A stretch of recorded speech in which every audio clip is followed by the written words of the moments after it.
Welcome back, y'all, and happy Monday. This is the Bluechip Breakdown, and I'm your host, Bull. Last night's Super Bowl wasn't very entertaining for me because I was kind of cheering for the Chiefs, and anyone else who was cheering for the Chiefs probably feels the exact same way. But I think even for the casual fan, it couldn't have been that much fun to watch because the Chiefs got absolutely blown out. They got drilled, they got manhandled. And there's a couple of reasons that I looked at and said, how did this happen? Because I really didn't see it happening.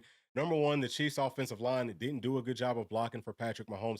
Even the casual fan probably noticed that. But they also did not do a good job of establishing a running game. You've got to do that. You can't just drop back 90% of the time and think that you're going to be fine going up against a very good front seven for the Philadelphia Eagles. So there was a few correlations that I took from that game. Number one, we all know that it's all about front seven play on both sides.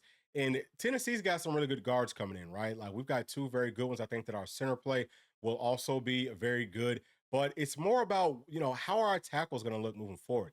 Lance Hurd was a five-star, number one offensive lineman in his class, and David Sanders, as a true freshman, is going to be, the exact same thing. Number one offensive lineman in his class, five-star guy. So we should, I think, from top to bottom, be more talented with our offensive line. But it's really more about those tackles, and we didn't just notice that in the Super Bowl. But I feel like over the course of the playoffs and everything else, in pro and in college, you need to have the guys that can stop the edge rushers, but you also need to have the edge rushers that can get after those passes. And if you find the people who can, get some pressure from the inside, which I feel like Tennessee has all those things, and it might be more talented up front for our defense than it was last season, as crazy as that might sound to say, I think that Tennessee should feel pretty confident about how we're going to look moving forward. And we always stick to the running game. Well, we don't always do it, actually. In the game versus Georgia and the game versus the Buckeyes, I think maybe we could have stuck to the running game just a little bit more. We did it better versus the Buckeyes than we did versus Georgia. But either way, I feel like those are some things that Tennessee has already in place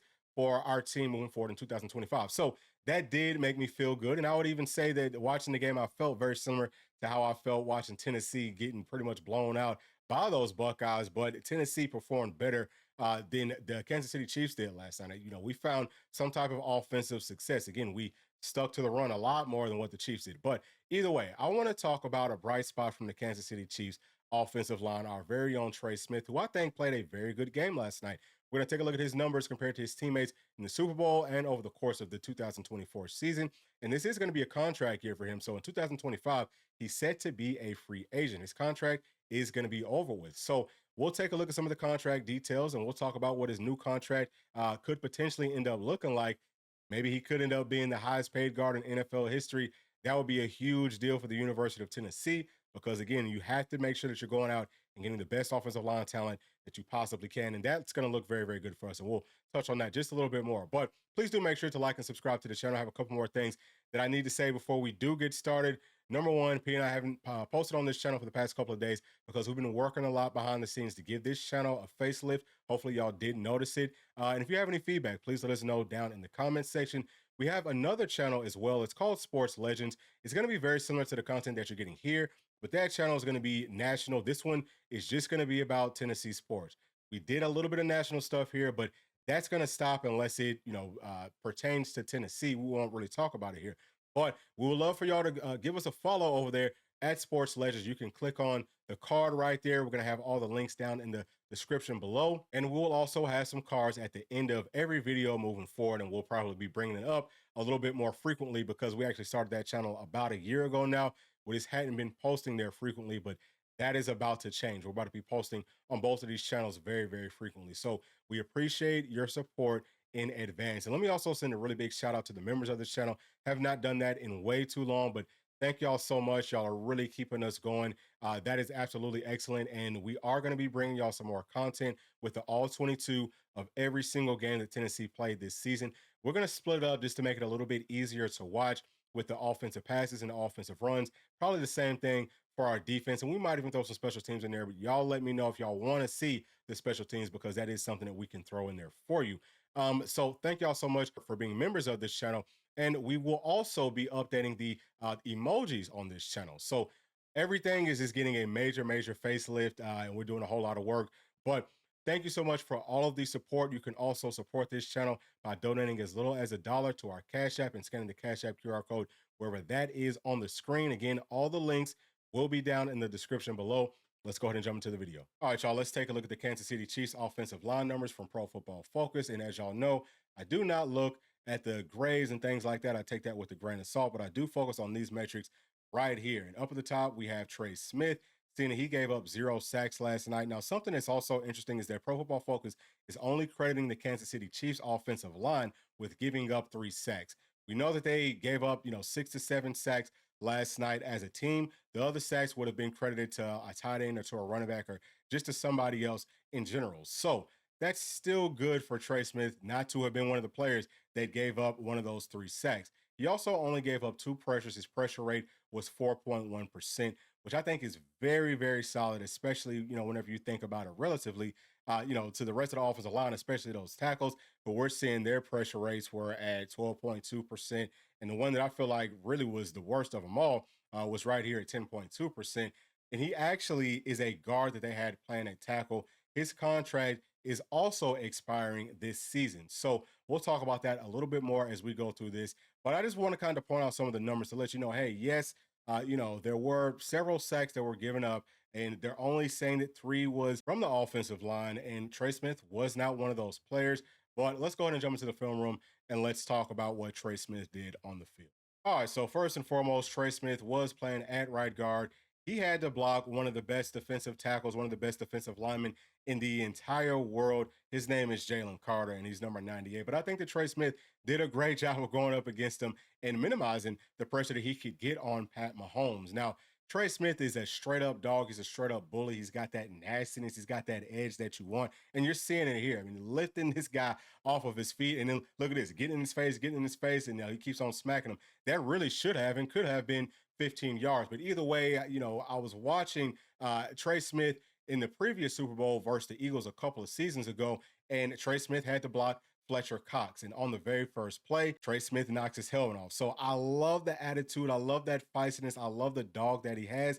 And I think that he's a great example, obviously, of what all Tennessee offensive linemen should aspire to be. And I love the fact that he wants to stick around our program and help guys out, help them to play with that edge, play with that nastiness, play with that toughness. So as y'all can see here, he did a great job of blocking one of the best defensive linemen in the league last night, only giving up 2 pressures.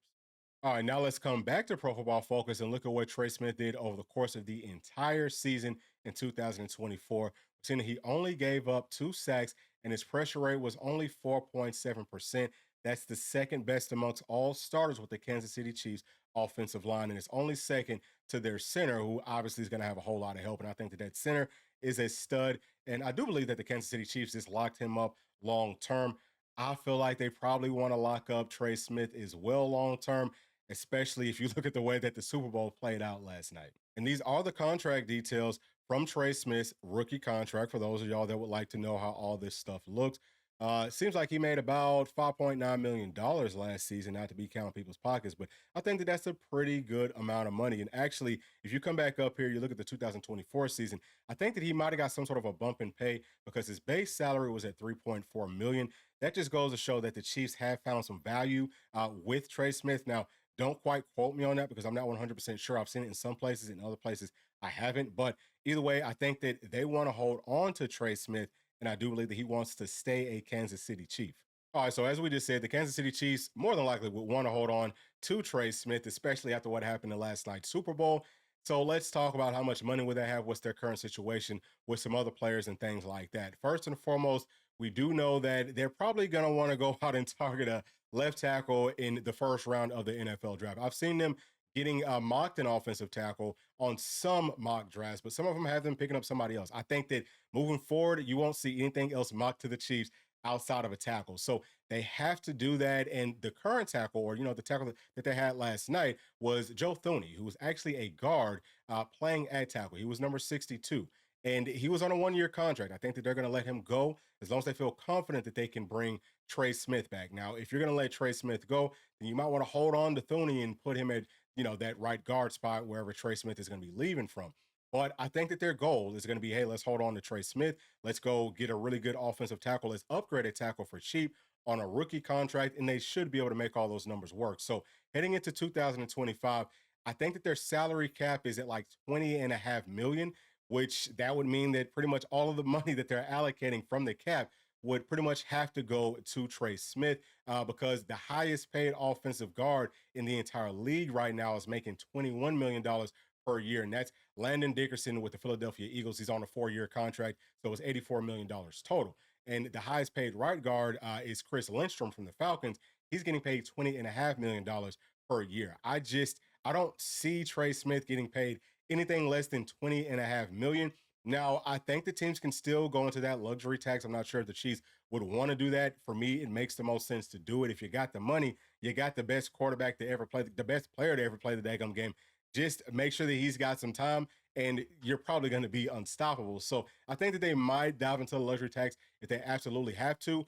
But there's going to be some other teams that will target Trey Smith that will be more than willing to pay 21 plus million dollars. I think that he will end up being the highest paid guard in NFL history. And that's going to be big for our Tennessee Volunteers for several reasons. But the biggest reason is going to be that it shows, hey, this guy went to Tennessee. He was drafted in the sixth round, and he's playing very well. We also have a Darnell Wright who actually played up under this current staff that we can point to. And even if they didn't necessarily play up under this staff, sometimes, man, I'm telling you, these kids, these parents, they say, oh, well, how many guards are playing right now came from Tennessee. So that should add a whole lot.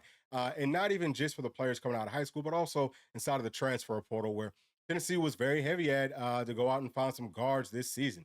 We bring in guys like Wendell Moy. We also bring in Pendleton. And, Pendleton could end up playing center for us if Andre Carrick comes back. We're still waiting to get word on that. But the whole point here is it's a really big deal for all of us as Vol fans. And, of course, we're going to be happy for Trey Smith because he's such a good dude on and off the field, plays the game the correct way. So pretty short video here, but I did want to bring some information to you and let you know that our guy Trey Smith is about to get paid, and that's a very positive thing. I'm hoping that he can stick with the Chiefs, but even if he doesn't, he's going to end up probably, I would say more than likely being the highest paid guard in NFL history, and that's going to be huge for us moving forward to pick up more very highly, ranked and rated offensive linemen. So those are my thoughts. Please share yours with me down in the comments section. And as always, please do make sure to like, subscribe, hit that notification bell, share with your friends, family, and other volunteer fans. We'll see y'all on the next one. Thanks. Peace.